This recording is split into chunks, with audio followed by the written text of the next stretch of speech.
everyone, it's Andrea from Movers and Bakers. I don't know about you, but I love autumn. The changing leaves, the cooler temperatures, being able to wrap up snug in a scarf. But most of all, of course, I love the food. Today I'm going to share with you how to make a toffee apple cheesecake. So warming and delicious and just amazing. Let's get going. So there's a few different stages to this, but they're all really simple. So very first thing we're going to do is we're going to start with our apples. I'm going to cook them down because apples release a lot of liquid. You need to get rid of some of that first. So to cook my apples, I'm going to put some butter and some sugar and just melt all that down together before I chuck my apples in. Today I'm using gala apples, just because I prefer the sweetness and the flavour from gala apples, but absolutely if you prefer having more of a sour flavour of apples in your cheesecake, you can use something a bit more tart, like a Granny Smith or anything like that. I just really like the sweetness of a gala, so that's why we've gone with that today. And I've cut them, you can see, into fairly small chunks, just so they can cook really quick and release as much juice as we can get out of them really quickly, so we can move on. So my butter and sugar are all melted together now. I'm going to chuck in a little bit of cinnamon and then all my apples can go in. Now the reason I'm doing this first is because I want my apples to cool down enough. I don't want them to be too hot and then melt it or cause it to curdle or anything like that. So doing this first means that I can leave it to cool sufficiently so it's not going to do any damage to the cheesecake. The smell of apple and cinnamon has always been so homely and warm to me. It's like comfort food. It's really made me feel at home. So anything with apples and cinnamon, you've got me. There you go. It's just taken me about 4 minutes to do that. So you can see let's turn this off. You can see all my apples are softer and they've got this lovely golden colour from the butter and the sugar. And all the liquid that has come out, most of it has evaporated. So all I'm going to do with this now is I'm going to pop it in a bowl to get a better grip. Pop it in my bowl and I'm going to leave this to chill while I get on with the other parts of my cheesecake. Now if there is a little bit of liquid in the bottom of this, don't worry, that is absolutely fine. But we just wanted to get as much of the liquid out of the apples as we could, because that would then seep into your cheesecake and it would change the texture. It would make it all runny and liquidy and that wouldn't be very nice. And I have done that, so I am speaking from experience.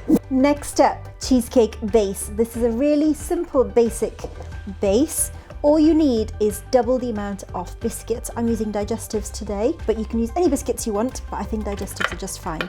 So I've got 300 grams of digestive biscuits. I'm just going to break them in my food processor. You can do this by hand. Just put all your digestives into a large bag and bash them with a rolling pin or in a bowl. I'm just doing it in here for speed. So you need double the amount of digestives, so it's 300 grams of digestives to 150 grams of melted butter. So I'm going to pop my digestives in first and whiz them up to make them into lovely crumbs. That's my digestive biscuits all whizzed up nice and crummy. To that I'm going to add some cinnamon. Now because this is an apple based cheesecake, I wanted to add to the warming autumnal flavours. That's why I'm putting cinnamon in, but that's absolutely optional. You don't need to put it in at all. And to that, I don't know why I put the lid on, to that I'm also going to add some melted butter. So this is, like I said before, 150 grams of melted butter. And then give it another whiz. And you may find, like me, that you need to just scrape it down a little because all the butter solidifies and you get little bits of crumbs over the top that haven't mixed in. So I'm just going to push it all down so that all of it gets mixed up. One final mix. And that's my base done. And then we'll tip it into our base. Now my base here is an 8-inch base and it's a loose bottomed pan. This one's actually a springform, which basically makes it loads easier to get your cheesecake out once it's done and set in the fridge. So I'm just spreading it all out evenly, and then I'm just going to use the flat bottom of a glass to just very gently go all the way around and press that base down to compact it. Now you need to do this very, very gently. It will automatically do all the hard work for you, but it just means that you get a really even base. If you do it really hard on some bits, you'll get uneven base and then you'll get uneven cheesecake. There we go, that is my cheesecake base all done. So all I have to do now with this is I'm just gonna pop it in the fridge just to start setting up while I make a start on my toffee that's gonna go on top of this and the cheesecake as well. Right, so while my apple's cooling and my base is chilling out in the fridge, I'm going to make my toffee sauce. Now into my pan, I'm going to heat some butter. Get my spatula. So this is unsalted butter. And to that, I'm also going to add some dark muscovado sugar and 3 tablespoons of milk. Now you want to heat this fairly slowly because you want your sugar to dissolve before you start boiling it. So I've got it on a fairly low heat and I'm just going to stir it around to get the butter to melt and the sugar to dissolve into my butter and my milk. So now my sugar is completely dissolved. I'm going to turn the heat up and I'm going to bring this mixture to a boil. I want it to bubble. Now remember, when you are doing this, that hot sugar really, really does burn you. So be very careful not to touch it. Use only your spatula and make sure that none of it bubbles onto you. So what will start to happen as it bubbles, it'll start from the edges and then it'll spread to the middle, as you can see. So I'm looking for it to get up to about 113, 115 degrees Celsius. There we go. So once that has got to the temperature you need, we're going to take it off the hob. And to that, I am now going to add a tablespoon and a half of golden syrup. Now again, remember, hot sugar will burn you. Please be careful. I am also going to be adding icing sugar and another tablespoon and a half of milk. And then using a whisk, I'm going to whip it up really vigorously.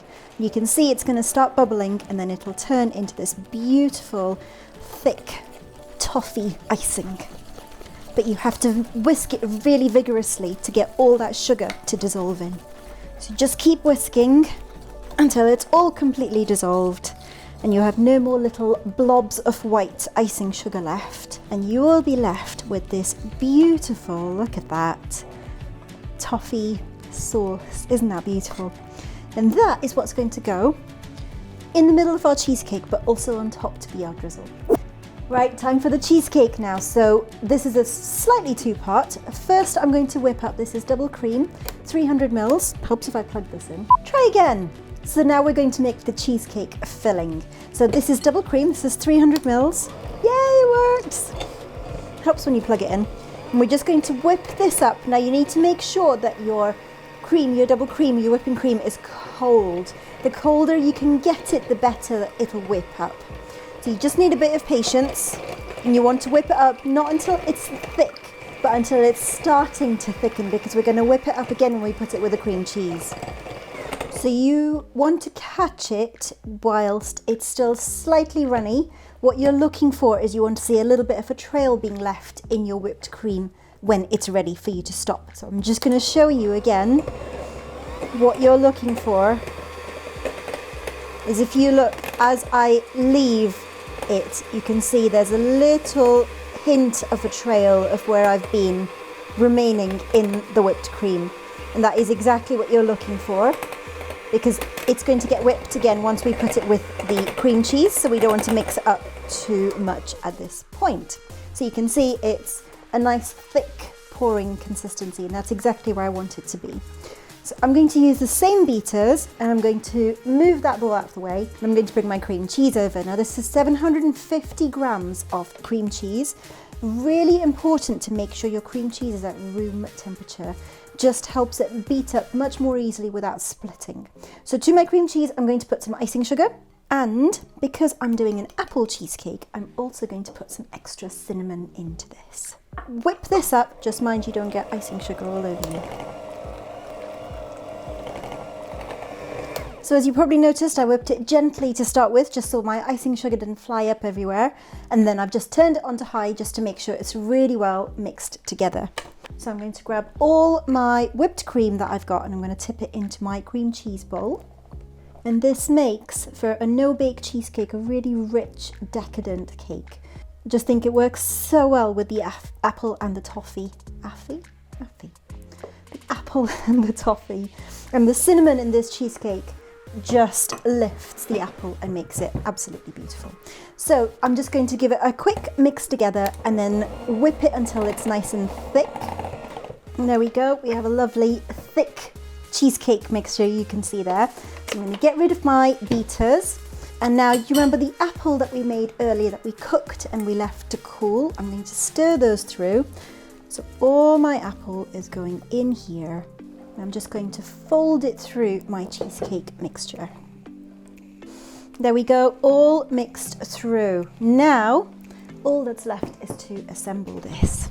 Right, so my toffee should have got firmer as I've been doing all of that. You can see how firm my toffee has become, which is perfect because it means I can spread it really easily across the bottom of my cheesecake base.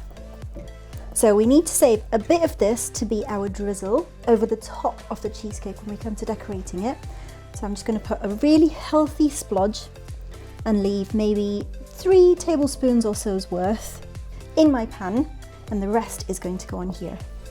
And then I'm just going to spread it out. Now I like, when I get my cheesecake out of the base, I like to not see this along the edge where the cheesecake filling meets the base. So I'm not quite going to go all the way to the edge. I'm just going to push it near.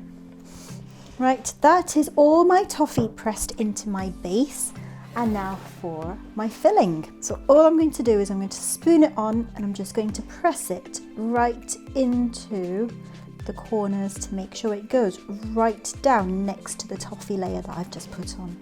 So just give it a bit of a wriggle just to make sure it's gone in. And once you have done this, I'm going to use a spatula, an offset spatula, just to even everything out. I find using an offset spatula will give me a lovely smooth top, which is what I'm after. And there we go, that is my cheesecake all done and ready to go in the fridge. So now I'm going to pop this in my fridge overnight. It's really important to put it in overnight because of the moisture of the apples and the cream and everything. You just want to give it enough chance to settle. But if you can't do it overnight, you need to leave it at least 4 hours in your fridge. But obviously overnight is much easier. So I will see you when I am decorating my cake on the other side. So my cheesecake is chilled overnight and it is out of the tin and ready to be decorated. So the first thing I'm going to do is, with the little bit of leftover toffee that I had, I've put it in a container that I can squirt it out with. You can absolutely put it into a piping bag if you prefer and snip the end off, whichever is easiest for you. You will need to warm it up a little just so it is more of a pouring consistency because it will harden up at room temperature. So because I've put mine in a bottle, I was able to just pop the bottle into a glass of warm water and it's just become a little bit runny so I can decorate with it. However works for you. So all I'm going to do with this is drizzle it over my cheesecake. Any pattern that you want. So I'm just going to do zigzag stripes. And there we go, that is my drizzle done. You can obviously put more on if you want, however you want. You can drip it around the edge of the cake and spread it across the middle, however you want to decorate it. That's how I've done mine, and now I've got some toffee apples here. Now these are toffee apples I made earlier, but you can use shop-bought apples or you don't have to use them at all. That is totally up to you. And all I'm going to do with them is I'm just going to sit them in the middle of my cheesecake and just lean them up against each other a little. And there we have it, my finishing touch. Just because I like a little bit of bling, is some sprinkles. Now these are kind of bronzy coloured, rose gold coloured, little balls, sugar balls, but you can use whatever you want or you don't have to use it at all. That's completely up to you. And I'm just going to give this a really generous sprinkle to make it look extra special. Of course, these sprinkles are completely optional. You don't need to have them at all. I just think if you're doing such a beautiful cheesecake, why not make it extra special? And while I put my final few sprinkles on, don't forget to like this video if you've enjoyed it, and do subscribe so you see all my other videos as I bring them out for you. Just a few extra on the apples, getting sprinkles all over my kitchen, and I think we are good. And there you have it. There is my toffee apple cheesecake. Thanks so much for joining me today. Like I said, don't forget to subscribe and like this video if you have enjoyed it. Happy baking. I shall see you next time.